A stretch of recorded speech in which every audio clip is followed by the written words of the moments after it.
ये तो संघ के लोग हैं, इन्होंने व्यापार के आधार पर इस देश को गुलाम बनवाया है। ये मैं नहीं करा, ये भारत का इतिहास कहता है। East India Company Bengal Gujarat के रास्ते आई और भारत को गुलाम बनाया गया। सेम प्रोसेस आज भारतीय जनता पार्टी माननीय नरेंद्र मोदी जी की सरकार कर रही है कि वो धीरे धीरे सब चीज़ों को प्राइवेट कर रही है। हिटलर की यही नीति थी कि व्यक्ति को सिर्फ रोटी दो, जिससे कि भूख को अपना विकास समझे।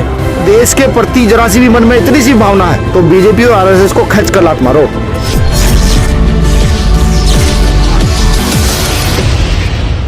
नमस्कार दोस्तों, मैं राहुल कमल और आप देख रहे हैं पांचवा स्तंभ। इस वक्त हम लोग हैं भीम आर्मी के एक महासम्मेलन में, जहां कार्यकर्ताओं का सम्मेलन किया है। राष्ट्रीय अध्यक्ष मौजूद हैं यहाँ पर भीम आर्मी के। सीधे उन्हीं से बात करते हैं। विनय रतन सिंह जी हम हमारे साथ बातचीत करने के लिए। जी विनय रतन सिंह जी, आप राष्ट्रीय अध्यक्ष हैं भीम आर्मी के।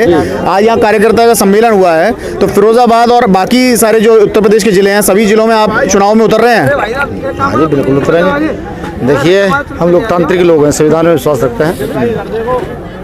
कितनी जगह चुनाव में उतरना, कितनी जगह नहीं उतरना, ये एक कमेटी है। इसके लिए कमेटी फाइनल करेगी कहाँ कहाँ हमें चुनाव लड़ना है, कहाँ कहाँ नहीं करना है। ये कोई कहने लगे मैं फाइनल कर दूंगा, वैसा फाइनल कर देंगे, ऐसा नहीं है। तो फिरोजाबाद में फाइट करेंगे? बिल्कुल करेंगे भाई, जहाँ भी कमेटी निर्णय करेगी उतरने का।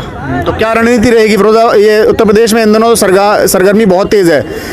भारतीय जनता पार्टी, समाजवादी पार्टी सारे अपना जोर लगा रही हैं। आपको नहीं लगता ये कार्यक्रम थोड़ा शहर में होना चाहिए था तो ज़्यादा असर पड़ता है इस चीज़ का? देखिए, हमारा काम है लोगों को तैयार करना। यहाँ से जो व्यक्ति जाएगा वो लोग तैयार हो गए। शहर में लगभग कार्यक्रम शहर में होने चाहिए, अच्छी बात है, लेकिन सभी लोग भाई साहब के लगातार कार्यक्रम शहर में रहते हैं, प्रदेश अध्यक्ष जी कार्यक्रम शहर में रहते हैं। भाई गाँव की ओर कौन चलेगा?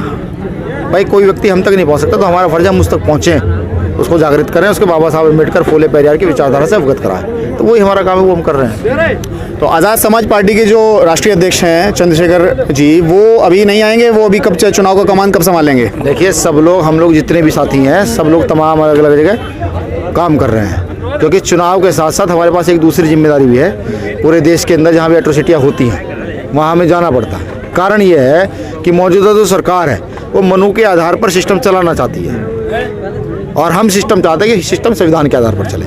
अब क्योंकि मनु के आधार पर चलाना चाहती है तो अत्याचार ज़्यादा होते हैं। जब अत्याचार होते हैं तो क्योंकि वहाँ पर उनके धन बल है, सारी ताकत उनकी है, नेता उनके हैं, तो उनको हम जाकर ये बताते हैं कि हम इस देश के अंदर जनबल किसी का ताकत ज़्यादा है तो वो हम लोगों का है।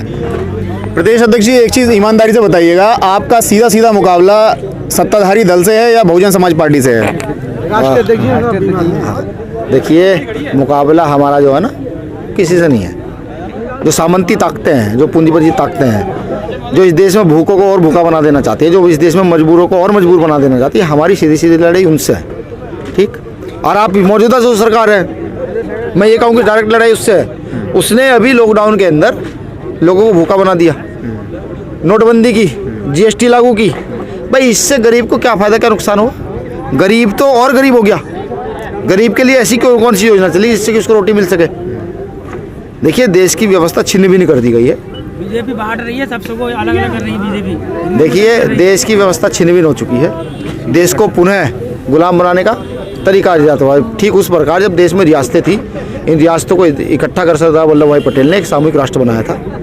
ठीक है, उससे सामूहिक राष्ट्र बनने से पहले ये रियासतें जो हैं ये गुलाम कैसे हुई, सवाल ये भी तो पूछना चाहिए ना। ये गुलाम ऐसे हुई, यहाँ अंग्रेज व्यापारीकरण के आधार पर आए थे, और यही लोग कंपनियों को फिर बेचा जा रहा है। ये जो संघ के लोग हैं, भाई आप आ जाओ, ये जो संघ के लोग हैं ये उस भी समय थे, इन्होंने व्यापार के आधार पर इस देश को गुलाम बनवाया है। ये मैं नहीं करा, ये भारत का इतिहास कहता है। East India Company Bengal Gujarat के रास्ते आई और भारत को गुलाम बनाया गया। सेम प्रोसेस आज भारतीय जनता पार्टी माननीय नरेंद्र मोदी जी की सरकार कर रही है कि वो धीरे धीरे सब चीज़ों को प्राइवेट कर रही है।